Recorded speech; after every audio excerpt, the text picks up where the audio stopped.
Vem aqui estar conosco. O pastor Lênin é pastor da Igreja Batista e eu combinei com ele que ele vai fazer melhor as apresentações e ele estará nos abençoando nesta noite com a ministração da palavra. A casa é sua. Deus abençoe. Obrigado, pastor. Muito obrigado. Queridos irmãos, que a graça e a paz do Senhor Jesus esteja com todos. Amém? Para nós é uma alegria estarmos juntos e eu estava sentadinho ali pensando que eu já orava por essa igreja antes dela nascer, porque várias vezes o Saldanha compartilhava a visão e o desejo que ele tinha de ter uma igreja aqui neste lugar. E aí eu orava realmente pedindo a Deus que Deus pudesse providenciar e ouvir a súplica do seu servo. Então hoje para mim é um momento muito especial em estar com os irmãos e conhecer aos irmãos de forma pessoal. Estou acompanhado do filho, o Lênin Luiz. Lênin Luiz também é formado em teologia e aguarda a confirmação de ministério, né? Então Deus é muito benevolente conosco. E a Ana, sua esposa, é muito bom tê-los. E sempre eles estão acompanhando, né? Quando a gente tem saído para compartilhar a palavra de Deus. Tio Saldanha e Raquel amo demais, Narinha, sua casa, sua família. E para mim é uma volta no tempo, esse tempo.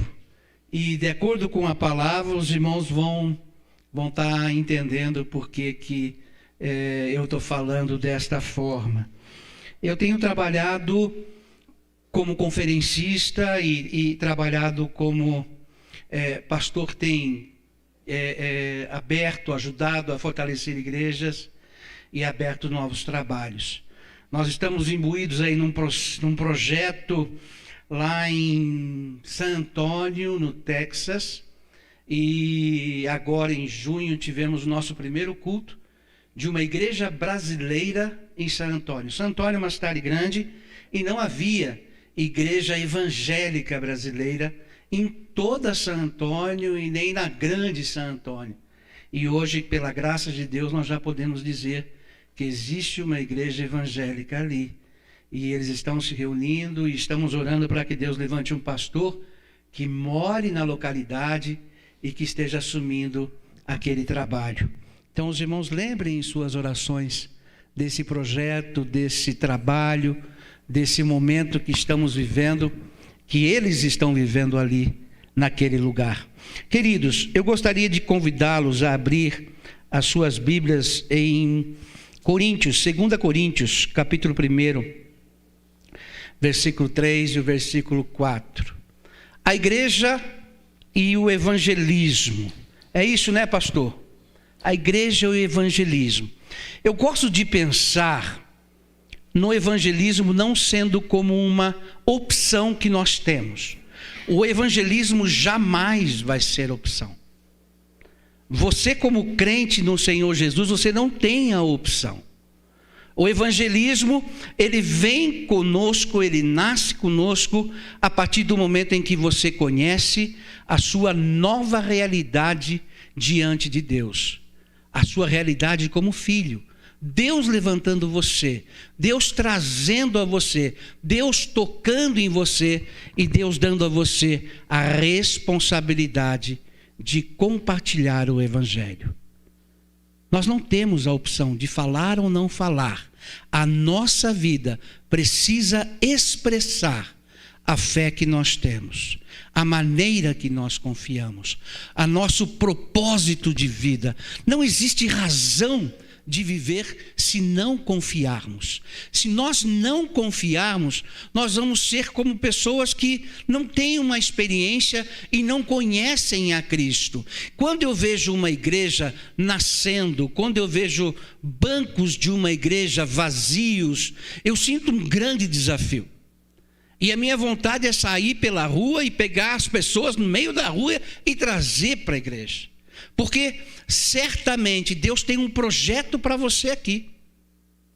Deus tem um projeto para você aqui e esse projeto vai se cumprir à medida que você viver, simplesmente viver a novidade de vida. A experiência que Deus lhe dá nesse novo tempo, o tempo em proclamar o Evangelho. Lá em 2 Coríntios, capítulo 1, versículo 3, a palavra de Deus diz: como os irmãos estão assentados, só acompanhem a leitura que o pastor vai estar fazendo. Bendito seja o Deus e Pai de nosso Senhor Jesus Cristo, o Pai das misericórdias e o Deus de toda a consolação, que nos consola em toda a nossa tribulação, para que também possamos consolar os que estiverem em alguma tribulação, com a consolação com quem nós mesmos somos consolados de Deus. Queridos, eu comecei a observar, quando eu me converti, eu pedi a Deus que eu aprendesse a amar. Quando eu fui para o seminário, uma das primeiras orações foi para que eu não aprendesse a falar. Eu não queria aprender a pregar. Eu não queria aprender a falar. Eu queria aprender a amar. E esse amor constrange o meu coração e me leva a compartilhar com outras pessoas. É aquela coisa que arde, é uma chama que arde. Nós não temos opção. Mas na caminhada cristã eu comecei a observar que a igreja testemunhava, a igreja compartilhava, a igreja falava, até o momento em que a igreja sofria. Muitas pessoas, elas entendem que ser cristão, testemunhar, falar de Cristo, falar do seu amor, é como se nós tivéssemos uma couraça em que problemas não chegassem até nós. Dificuldade, sofrimento, o crente não pode passar. Você já ouviu aquela pessoa que passa por problema financeiro, ou que passa por problema em casa, ou que passa por um problema em família, ou se despede de alguém, ou sepulta alguém, que ela diz assim: por que eu, Senhor? Como se todos pudessem passar por problemas, menos nós. Você conhece alguém? Por quê? Porque eu sou um cara tão bacana, né? Eu oro, eu leio a Bíblia, eu vou à igreja, eu canto, eu ministro, eu prego. E por que eu tenho que sofrer? Por que passar por tanta dificuldade? Eu vejo uma situação em que Pedro, ele conversa com Jesus nos seus diálogos, um dos seus momentos com Cristo, e ele diz assim: Senhor, se é o Senhor aí, manda eu caminhar até o Senhor por cima das águas. E ele vai por cima das águas, até o momento em que ele começa a ter problemas. E ele começa a dar importância maior do que a sua fé àqueles problemas. E quando ele começa a olhar o vento, e quando ele começa a olhar o movimento das águas, Pedro começa a afundar. Ele desvia os seus olhos. Nós precisamos entender que Deus nos faz passar por todas as circunstâncias da vida de uma forma diferente. Se eu não for diferente, se você não for diferente, não tem razão a nossa fé. Deus levantou o seu povo através daqueles que alvoroçaram o mundo pela forma de se relacionar com Cristo, pela forma em que começaram a entender a manifestação de Deus na sua vida. E essa noite eu estou aqui justamente para te dizer: não é porque você tem problema ou passa por problema que você não tenha que viver a novidade da vida. É justamente no meio da sua luta é que Deus faz de você mais do que vencedor. Você crê nisso? Deus levantou uma igreja neste lugar, mas não levantou uma igreja derrotada neste lugar. Deus não levantou uma igreja sem problemas nesse lugar. Deus não levantou uma igreja que reclama neste lugar. Deus levantou uma igreja vitoriosa, porque conhecemos, nos rendemos e somos motivados pelo Espírito Santo de Deus que habita em nós. Então, no mundo tereis aflições, mas tenham bom ânimo. esse bom ânimo é a nossa novidade de vida, é a maneira que passamos pela luta, é a maneira que passamos pelo problema, é a maneira que nós encaramos o sofrimento. Parece que nós, desde que nascemos, somos preparados para sermos mais acima do sofrimento. Mas não é assim. Nós passamos por sofrimento, nós passamos por luta, mas temos uma grande certeza: que o Senhor é conosco. O general é o Senhor, aquele que comanda, aquele que acalma as ondas, que acalma os ventos, que acalma o mar, é aquele que está presente na sua vida. E isso precisa fazer diferença, irmãos. Isso precisa fazer diferença. Evangelizar, testemunhar, compartilhar. A maior mensagem que você prega é quando você não fala. É quando as pessoas começam a observar você. É quando as pessoas começam a olhar a maneira que você trata. É quando as pessoas começam a ver como é que você negocia. É quando as pessoas começam a ver como é que você se comporta diante das lutas. A mensagem que você prega, a mais contundente, é aquela que você não abre a sua boca. É a maneira que você vive. Porque nós precisamos refletir, como espelhos, a imagem de Cristo em nós. Queridos, eu casei e Deus me levou para o ministério muito cedo. E casei, tinha uma filha maravilhosa, abençoada, e entendia que eu precisava proclamar, falar, pregar, testemunhar, levar o evangelho a toda criatura. E me sentia muito feliz em realizar o ministério, em praticar o ministério, em viver o ministério. E Deus, desde muito cedo, colocou em meu coração o desejo de abrir igrejas, plantar igrejas, falar de Jesus às pessoas que eu não conhecia. E eu estava em Curitiba e era missionário na cidade de Clevelândia, estava abrindo uma igreja em Clevelândia, no interior do Paraná. E estávamos em Curitiba e eu voltava para casa naquele dia e um grande movimento na rua. E eu chegava próximo àquela aglomeração, da janela do meu carro eu podia ver a minha esposa, a minha filha. Minha esposa estava grávida e minha avó, que acabavam de ser atropeladas e mortas. E ali eu perdi a minha família. E a dor que eu senti de sepultar um filho, poucas pessoas sentem, porque não é o processo natural da vida. Mas eu quero dizer para você que acima da minha dor estava a confiança nesse Deus que eu sirvo.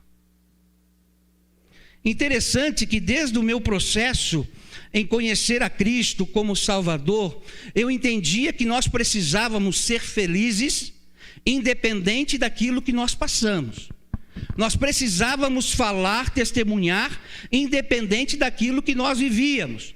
Nós precisávamos demonstrar e estar sempre prontos. E eu não sabia o que a vida me reservava e me separava. E ali eu estava pregando, como pregava em tantas situações e tantas circunstâncias.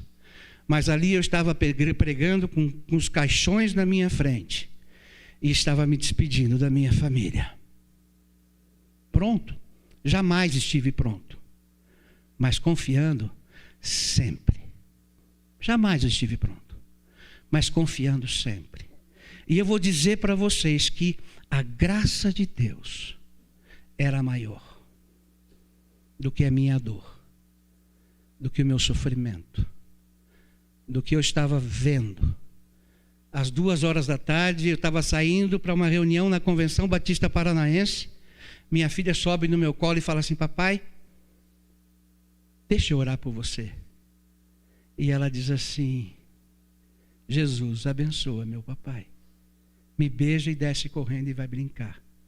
Às 5h eu vejo minha filha estendida no chão, porque um rapaz bêbado matou a minha família. fui até o apartamento, dobrei o meu joelho e falei com Deus: muito obrigado. Mas eu não quero só passar por esse instante. Eu quero sentir alegria. Porque aí eu vejo o milagre da minha fé. Aí eu vejo o milagre da minha fé. E esse testemunho Deus tem me levado a pregar, a compartilhar, mesmo depois de 30 anos. E pessoas continuam se convertendo. Não pelo que eu falei, mas por aquilo que eu vivi e demonstrei. Casei de novo. E que bênção. Que bênção. Que maravilha. Deus me deu a Linete. E a Linete marcou. E a Linete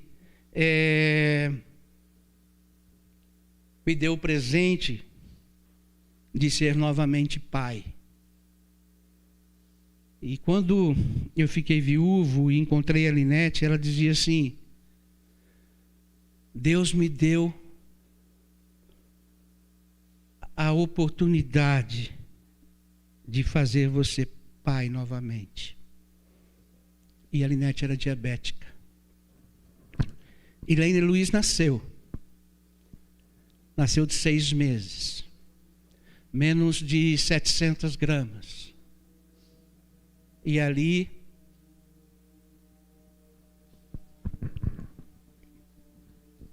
Deus nos deu a bênção da vida.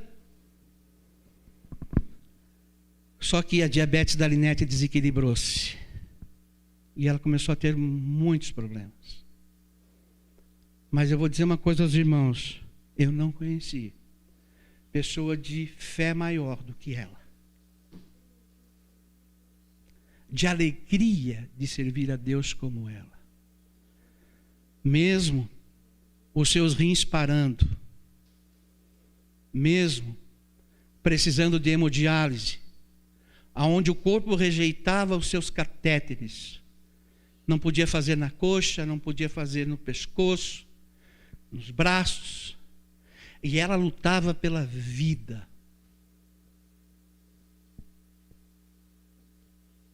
E testemunhávamos, evangelizávamos. E as pessoas que tiveram oportunidade de conhecer a minha esposa, reconheceram nela a grandeza de um Deus soberano. Não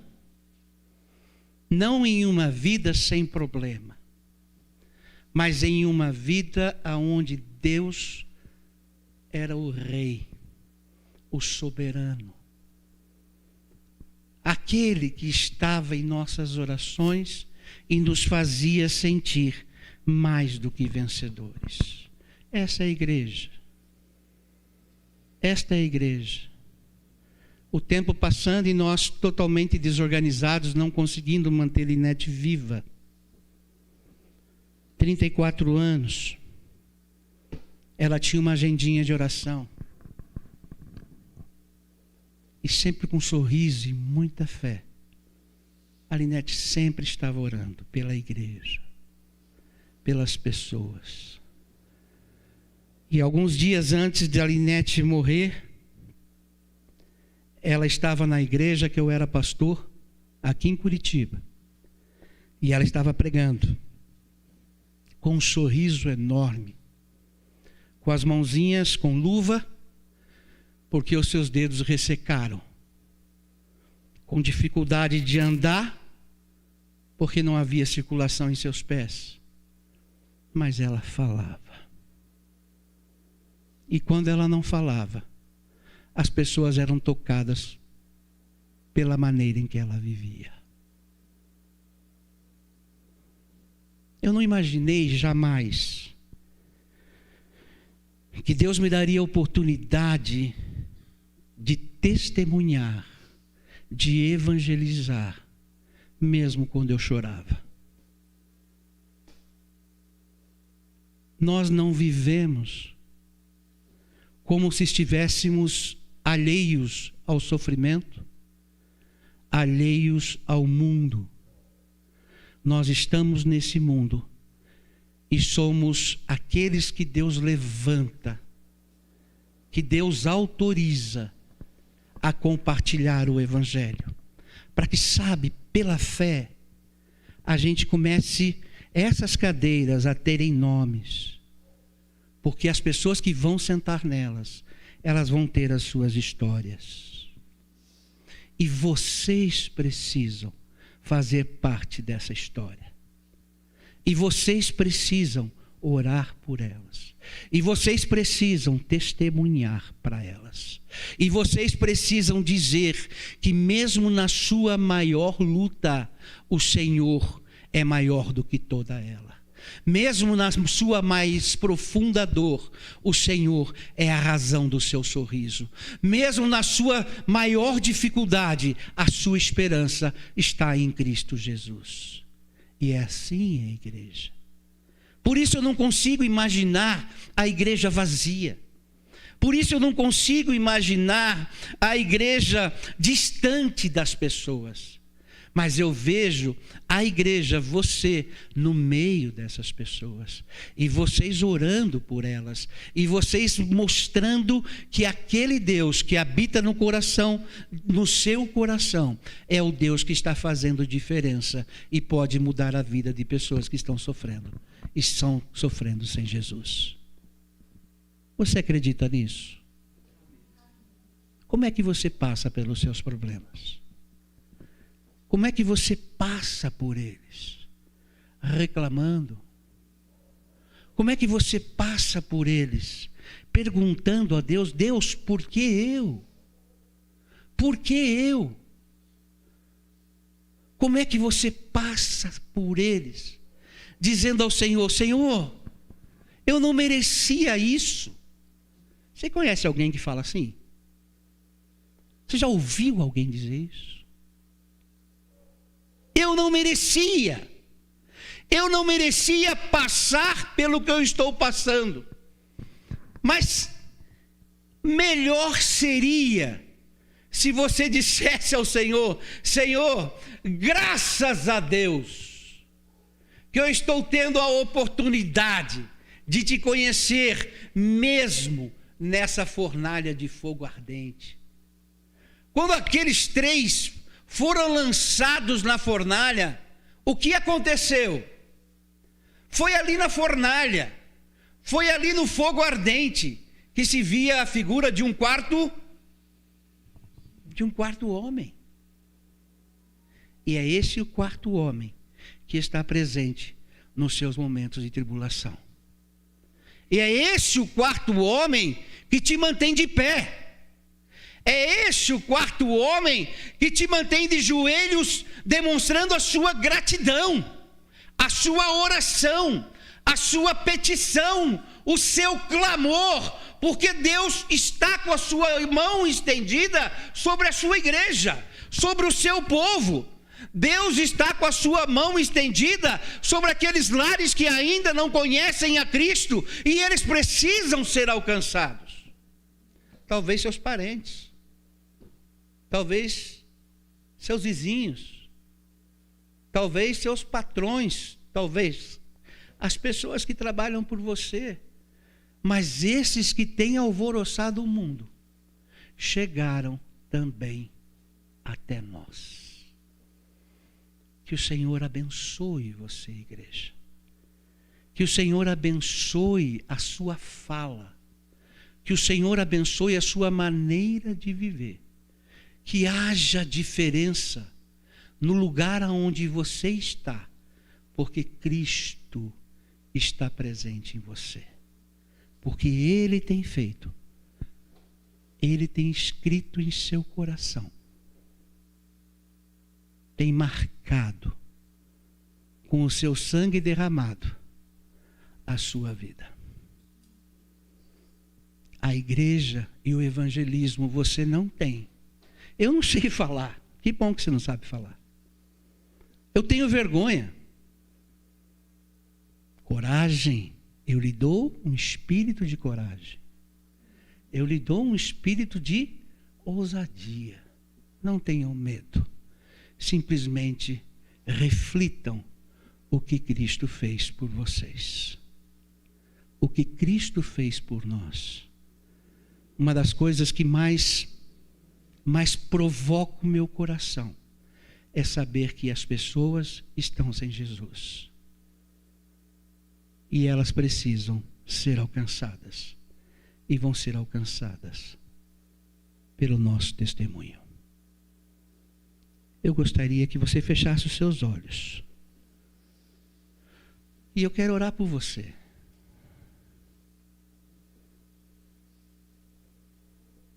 Eu quero orar pela sua vida. Quero pedir licença ao pastor para orar pelas suas ovelhas. E sabe, o Senhor fez de você vencedor.